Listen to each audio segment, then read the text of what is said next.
On today's episode of Champions of Change, we are taking a walk through the streets of Kibera, where over 30 dumping sites and holding areas for trash have been reformed into gardens, farms, and community sanitation areas by the Mtaa Safi Initiative. And today, we're going to be joined by Ospina, who's going to tell us what they do. Introduce yourself, Ospina.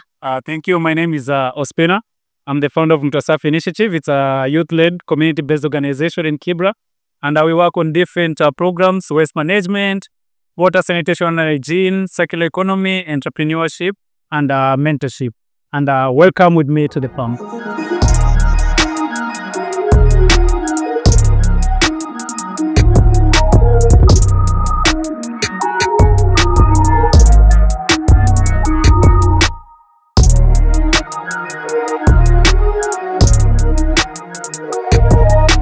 So this space used to be a dump site before it became a greenhouse, before you guys revamped it? Yeah, basically because it's just a corridor and people are living on the other side. So it's easier for people to just throw the waste.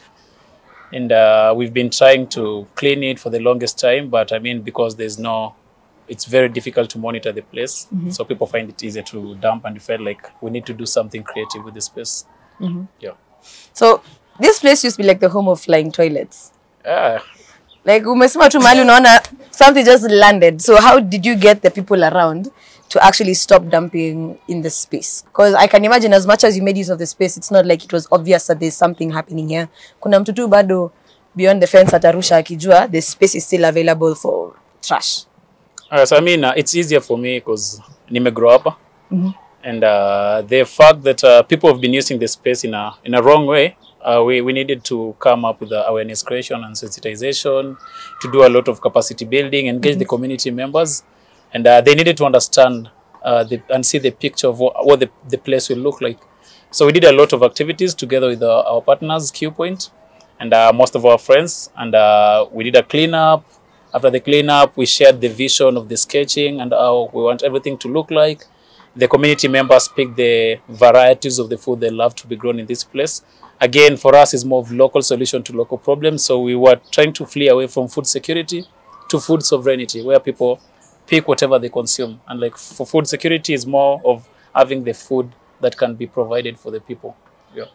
So that means that the community didn't just have an input into what plants are coming in, but there was also the aspect of how they were being financially benefited, how this was benefiting them financially. So what does that look like for the community? The approach is different from social, economical, and also at the same time political. Mm-hmm. Yeah.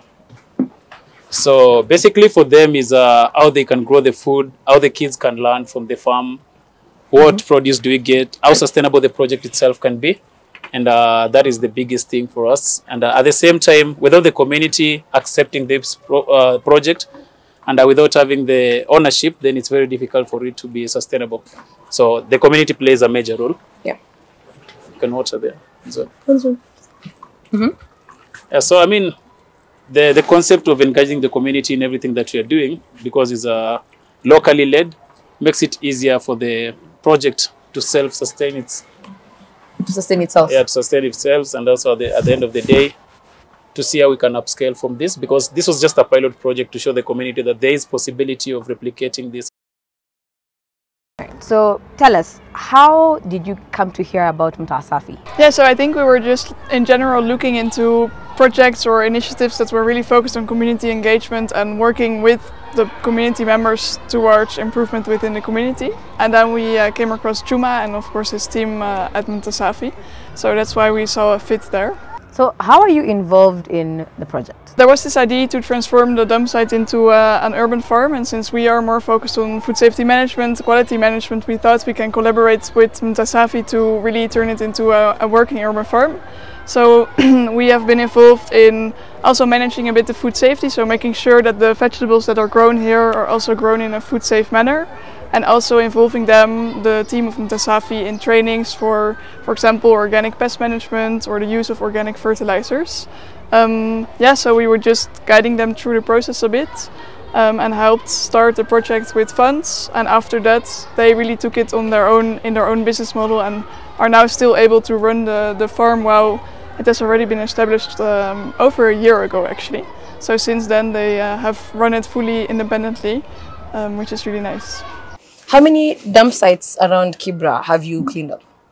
At least more than 30, because we don't have dump site, we have holding grounds, and people find it so easier just to dump anywhere because the holding grounds are close to the people, and it's very difficult to just do away with the holding grounds because today you clear everything. We find it very difficult to convince the government to bring the lorries to pick it up. Again, Dandora is filled up. So with the waste management policies of 2022, it's very difficult. And there's a lot of cartelism at the same time, you know. So we just try to replicate these spaces and show the community the importance of what they can use it for as a green space, setting up projects, like just a space that people can use or the young people can use. Because, it's a very wide topic. The waste that is collected that you collect and clean up from these holding sites in the dumping areas, what becomes of that waste? How do you manage it? So we are trained on waste management, and we sort most of the waste that we can sort, solid waste. And for plastic, we partner with different companies. We also partner with some private institutes like KPRO, Kenya Association of Manufacturers. We partner with Vince Plastic Limited, Mr. Green Africa, naming a lot of them. And for electronic waste, we partner with We Center. They're also doing so nice. And I feel like the biggest or the uprising problem now is textile waste. Because in every waste that you pick, you get a lot of textile. The fact that Kenya is the second largest country in Africa, that we receive a lot of second hand clothes. So it's a very big challenge. And in Kibera, we have Toy Market. So Toy Market produces a lot of cheap clothes, and after you wear them maybe for 1 year, there's nothing you can do about them. So that's the biggest challenge. But for the rest of the waste, plastic, paper waste, electronic waste, organic, which we use it to come up with decomposing. We have black soldier flies models, so it's easier to put it into a new use. But we still have more challenges because people cannot sort their waste from households level. So everything is mixed in the bag. So when you're doing the door-to-door garbage collection, it's kind of hectic because everything is just inside there. Yeah. That means that you need a lot of manpower to just be able to sort all that out. So what does the employment scheme look like for Mtaa Safi? So we start working with youths as young as 16, 17. So we have mentorship programs where we bring in the youths when they're still in high school. So they start getting the concepts earlier. And every Sunday for the last 6 years, we go door to door collecting waste from 1,200 households. So basically it's just collecting them, we put them in the holding ground, sort whatever we can sort. But the idea that we've been trying to implement is to at least give 2 waste bags so that people can put the organic waste in one bag and the rest of the solid waste can go in one bag. So it's easier to sort it. But it's quite a challenge also because of resource mobilization. You know, you're trying to look in the aspect of sustainability. It's also job creation, and we work with more than 100 youth, you know. We do cleanups, we do awareness creation. So the number of employment keeps on growing because the interest is there and the problem is there. But the resources to stabilize the project becomes a challenge. But I mean, the point is not closing for people not to join the program, but to make it open for them to see the possibilities of creating solutions. Turning the waste, the dumping sites and the illegal dumping sites and holding areas into greenhouses and the food production space. But then there's also the community impacts. The washrooms that you guys have been setting up, the water points as well. Tell us a bit more about those projects. I think basically for us, the biggest thing is SDG 13, which is climate action. And working under climate justice, things come hands-on. Because you can't have a clean environment without water in the place. You can't have a clean environment without sanitation. And we felt like these things come hands-on. So part of the project is the WASH, water, sanitation and hygiene, where the same spots where people used to dump, we pick up the spots, we do proposal, we do grants, we partner with the organizations that support our work, and we're able to at least set up wash facilities, at least 10 showers, 8 toilets that work 24 hours a day. And we also identified a small water channel, and we did like a well that is 20 meters deep. So in a day we can at least pump the water twice. The regeneration capacity is fair, and we can produce at least 10,000 liters of water on a wet day. On a dry day, maybe once, 5,000. And we use that water, which is pumped to the washrooms for flushing, for showers and everything. And we also have a simple model of filtration, which is called a black box, which we use to produce clean drinking water. And the water is also used to water the plants in this other side. Apart from that, we also look it in the entrepreneurial aspect, where we have different startups. So we give capital to our members to start their businesses after they go through some project management courses. And still, it comes along with partnership with different organizations and seeing the possibilities that come in the space that we work in. So, Larry Nyambia, tell me about the community projects, like this washroom and a bathroom situation. Like, what's happening here? This one, it's a project that started 2 years ago, but we have been working on it like even beyond the 2 years. And the main reason was actually to redirect like the sewer system from the rivers and to actually provide this much needed service in the community, and also to restore dignity. Because previously people had to go for a distance just to access the toilets and the bathrooms, because there's also like the water point up there. But this one we have now the ladies side and the men's side, both bathrooms and toilets. And for the ladies side, we also have like a dispenser, a pad dispenser where they can access it for ease, and just to address the menstrual challenges in terms of in the community. Disposal and all that. Yeah. And this project was made possible through What is Life, who are one of our biggest partners, and they're big in wash, and they were able to come in, and this space previously was a dump site. So we were able to clean it first, then had to change up a lot of things, even the sewer system, increase its capacity so that it can serve the larger community, because also the number of people has grown over the years ever since we started. So right now I'm happy to say that it's serving over 1,000 people directly, and also 100 who are working now just to make sure that it's functioning like well, and it's serving the community. Yeah. Tell me about the water point, the capacity, how many people it serves, how has that been a part of the community project's impact? So for the water point, the borehole has been existing, even just the same as this toilet. And for the borehole, initially it was 1 meter.